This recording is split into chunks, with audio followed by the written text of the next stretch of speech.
사랑하는 새벽나라 친구들 반갑습니다. 여러분과 함께 말씀을 나눌 이호준 전도사입니다. 여러분은 리셋 증후군이란 말을 들어보셨나요? 리셋 증후군이란 컴퓨터나 게임에서 리셋 버튼을 누르듯이 현실에서도 모든 것을 없던 일로 하고 처음부터 다시 시작하려는 현상을 말합니다. 여러분에게 리셋의 기회가 주어진다면 여러분은 어떻게 하고 싶으신가요? 과거로 돌아가 지난 시간을 만회하고 싶으신가요? 오늘 성경을 보니 과거를 리셋하는 것보다 훨씬 더 좋은 것이 기독교에 있다고 말합니다. 그것이 무엇인지 오늘 여러분과 함께 살펴보길 원합니다. 오늘 말씀의 제목은 두 나라 사이에서입니다. 오늘의 말씀은 마가복음 12장 13절에서 27절입니다. 그들은 예수의 말씀을 트집 잡아보려고 바리새파 사람들과 헤롯 당원들을 예수께로 보냈습니다. 그들이 예수께 다가와 말했습니다. 선생님, 우리는 선생님을 참된 분으로 알고 있습니다. 선생님은 사람을 겉모습으로 판단하지 않기 때문에 사람으로 인해 동요되지 않고 하나님의 진리를 참되게 가르치신다고 들었습니다. 그런데 우리가 가이사에게 세금을 내는 것이 옳습니까? 옳지 않습니까? 우리가 세금을 내야 합니까? 내지 말아야 합니까? 예수께서는 위선적인 그들의 속셈을 다 아시고 말씀하셨습니다. 왜 너희가 나를 시험하느냐? 데나리온 동전 하나를 가져와 내게 보이라. 그들이 동전 하나를 가져오자 예수께서 그들에게 물으셨습니다. 동전에 있는 얼굴과 새겨진 글자가 누구의 것이냐? 그들은 가이사의 것입니다 하고 대답했습니다. 그러자 예수께서 그들에게 말씀하셨습니다. 가이사의 것은 가이사에게 바치고 하나님의 것은 하나님께 바치라. 그들은 예수께 몹시 감탄했습니다.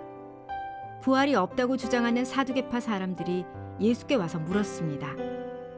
선생님, 모세가 우리를 위해 쓰기를 만약 형이 자식 없이 아내만 남겨놓고 죽으면 동생이 그 형수와 결혼해서 형의 대를 이을 자식을 낳아야 한다고 했습니다.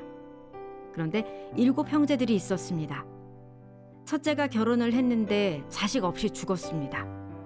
둘째가 그 형수와 결혼을 했는데 그도 역시 자식 없이 죽었습니다. 셋째도 마찬가지였습니다. 그렇게 7 형제 모두가 자식 없이 죽었고 결국 그 여자도 죽었습니다. 7 형제들이 다 이 여자와 결혼을 했으니 부활할 때 이 여자는 누구의 아내가 되겠습니까?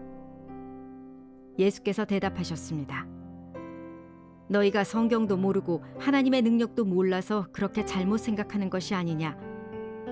죽은 사람들이 살아날 때에는 시집도 가지 않고 장가도 가는 일이 없다. 그들은 마치 하늘에 있는 천사들 같이 될 것이다. 죽은 사람의 부활에 대해서는 모세의 책에 가시떨기 나무가 나오는 곳에서 하나님께서 모세에게 말씀하시기를 나는 아브라함의 하나님, 이삭의 하나님, 야곱의 하나님이다 하신 것을 읽어보지 못했느냐. 하나님께서는 죽은 사람들의 하나님이 아니라 살아있는 사람들의 하나님이시다. 너희가 크게 잘못 생각하고 있다. 종교 지도자들은 예수님을 곤란하게 하기 위해 바리새파 사람들과 헤롯 당원들을 예수님께 보냅니다. 예수님을 찾아온 그들은 이렇게 질문합니다. 우리 함께 본문 14절 하반절을 읽겠습니다.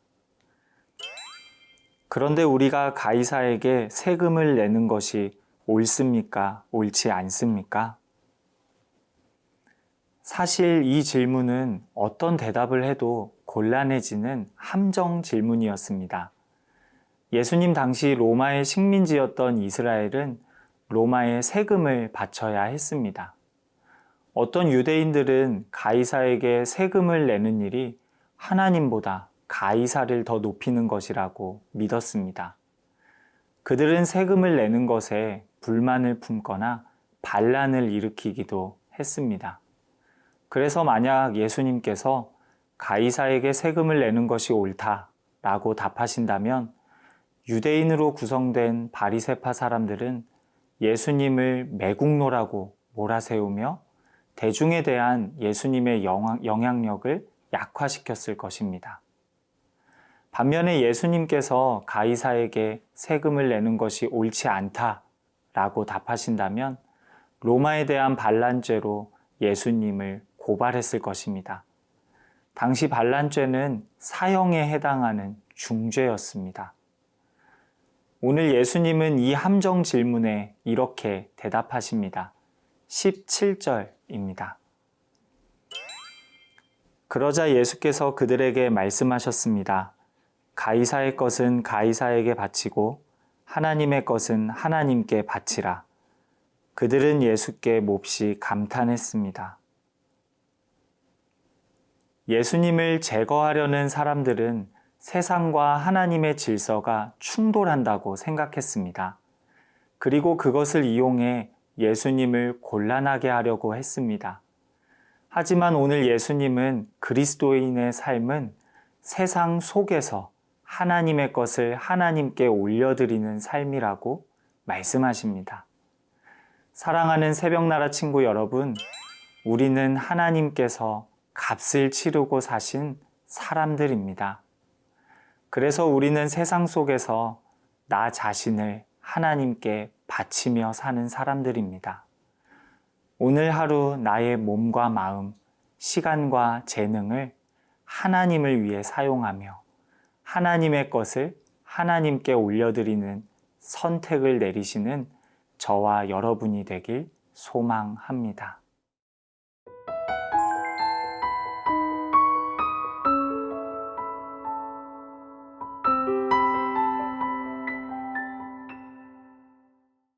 부활을 믿지 않는 사두개파 사람들이 예수님께 찾아와 물었습니다. 모세의 율법대로 7 형제와 혼인한 여자는 부활할 때 결국 누구의 아내가 되는 겁니까? 당시 유대인들은 형의 아내가 자식 없이 과부가 될 경우에 동생이 형수와 결혼을 해 대를 이어야 한다는 모세의 율법을 준수하며 살았습니다. 사두개파 사람들은 그 율법을 이용해 부활을 부정하는 근거로 사용했는데요. 예수님은 사두개파 사람들의 질문에 이렇게 대답하십니다. 오늘 본문 25절을 함께 보겠습니다.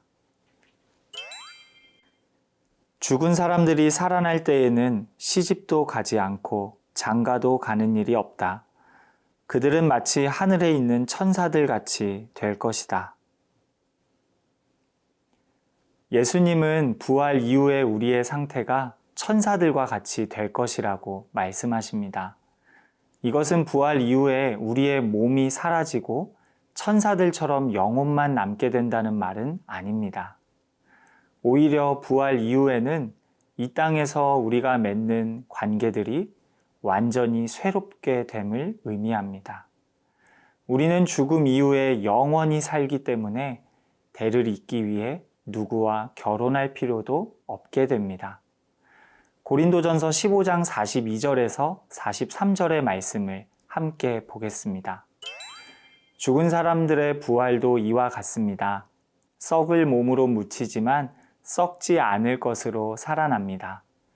비천한 가운데 묻히지만 영광 가운데 살아납니다.